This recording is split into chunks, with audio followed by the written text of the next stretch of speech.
72 laps down. Now there's a battle for the lead. And there's a battle for a top 20. Exactly, and a battle for 20th at the same time. Top 16 cars 9/10 of a second apart.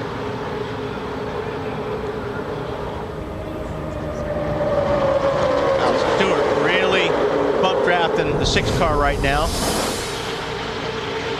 Just a moment ago, Tony Stewart in the 20 and Jimmy Johnson 40 almost making contact, and again. Wow. That's just I don't know what Jimmy Johnson did, but Stewart was angry with him. I mean, that's when you drive up on somebody like that, they've made you mad a lap or two before. Is he taking it out on his teammate? I don't think he would do that. Okay. I think it's something that probably he thought Jimmy Johnson did. Well, that McMurray loves the outside. That's he in the 26 car right up next to the outside retaining wall. Matt, what do you got? Well, just remember back last year, Bill, they had a great battle going to the finish, traded some paint. They laughed about it afterwards, but they both remembered what happened here 1 year ago.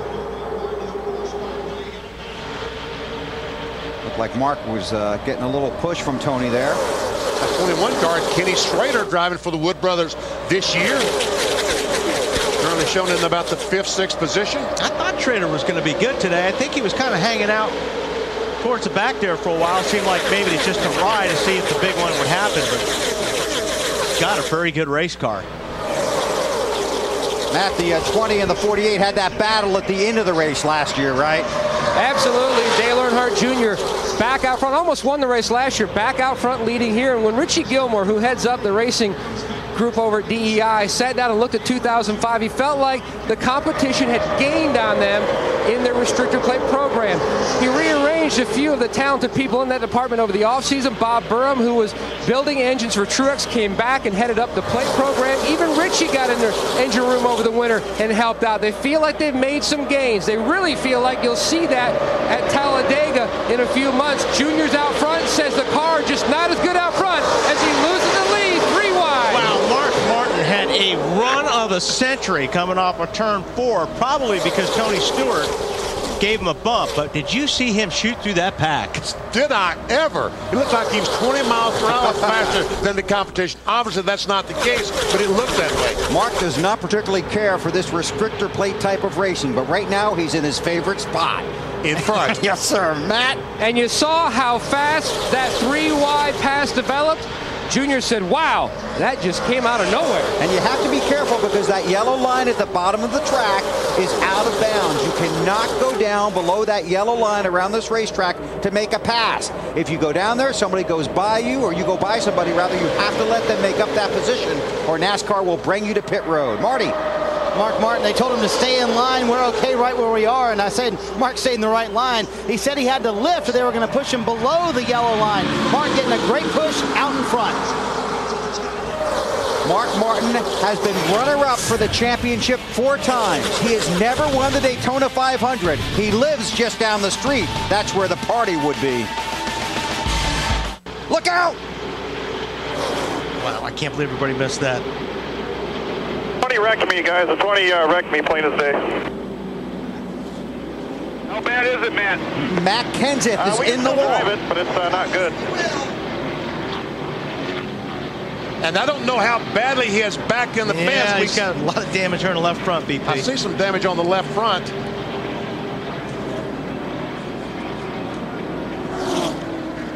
You got any tires down right now? Matt Kenseth talking to his crew chief, Robbie Reiser, wants to know if he can come get tires. I can't tell if they're flat or not. And Robbie wants to know if the tires are flat. If they are, he's going to have to come toward the 2-pit road because those flat tires will tear the sheet metal off. Pit road is closed, so if he pits early, there's a penalty. He has to start at the rear of the field. Let's see if we can check what happened. There's Tony. Wow, man, well, it doesn't get more blatant than that. And look at this, up across the track. And a lot of guys with some heads-up driving. Yeah, a lot of cars missed this wreck. Oh, my goodness. Bobby Labonte getting by on the inside. We saw Mike Wallace go by on the outside. Dale Jarrett back in the 88. Now here's the first angle again. Watch the 20. 17's on the right-hand side. You know, for a guy that was talking about over-aggressive driving, which was Tony Stewart earlier this week, I don't understand what his situation was there. We talked about it on the Bank of America countdown to green. Unless he thought he had cleared Kenseth. You know, that's a long way to drive down a race track to see if you think if you cleared somebody. Dave Burns. And Bill, the Kyle Busch story continues in his own mind. He wondered if he'd been the cause of that since he had been pointed at so many times this week. He asked twice on his radio. They told him no. Thanks, Dave. Pit road is open. Mark Martin leads the way. Snyder. Well, Mark Martin in second place hits pit road. Bill very happy with the car. They're going to take 4 tires. There'll be no chassis changes on the stop for Mark. He liked it out front. That's where he wants to keep it. Dave? And the 5 car of Kyle Busch, after wondering whether or not he had been the cause, they told him, Kyle, don't worry about things like that. Slight adjustment to his car to make it more drivable. Alan? Tony Stewart going to get 4 tires and a minor chassis adjustment to help the handling of his car. He has said nothing on the radio that I've heard about the incident, just about his car's handling, Matt. Tony Jr. continuing on with the same adjustments he made the last couple of stops. A close battle off pit road with a 16 and the 6. They made a big air pressure adjustment again to try to free him up. Alan? Jimmy Johnson on and off pit road, getting service from his crew. We'll check the adjustments they might have made here in just a second. And then we see Biffle gain 16 spots. That means he changed 2 tires. The competition changed 4. A variety of pit strategies playing out here at Daytona. We've passed the halfway mark, just 92 laps to go. Here is the race off of pit road, won by Dale Earnhardt Jr. There's Biffle, Mark Martin, Jimmy Johnson, and the rest of the field back onto the track here at Daytona.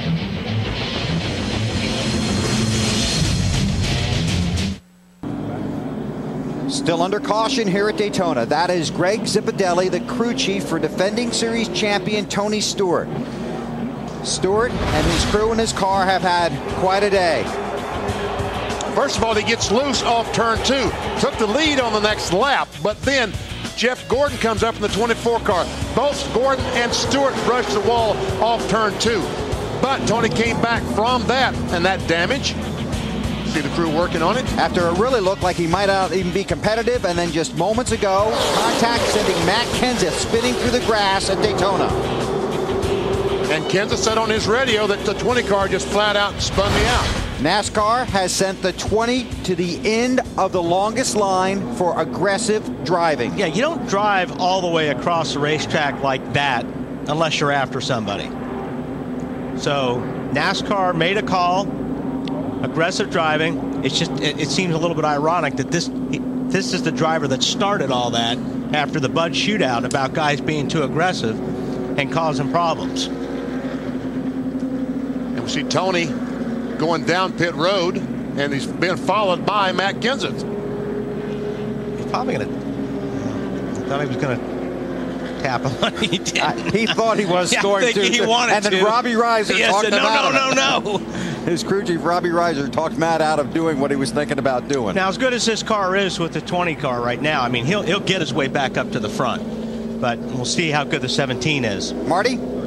As you can imagine, Matt Kenseth is extremely upset. He said, I had a winning race car. There was no reason for him to do that. He felt the NASCAR's penalty was not strong enough. They're concerned about the left front valence on this car. They want to clear it from the left front tire to make sure it won't rub. Alan? Tony Stewart has come down pit road for repairs to his car. They're checking around that right rear bodywork, being sure of their tire clearance. They've also put a big patch on the left rear where there's some fender damage there as well. And they'll send Tony back out here with those repairs affected to his car. Thank you, Alan.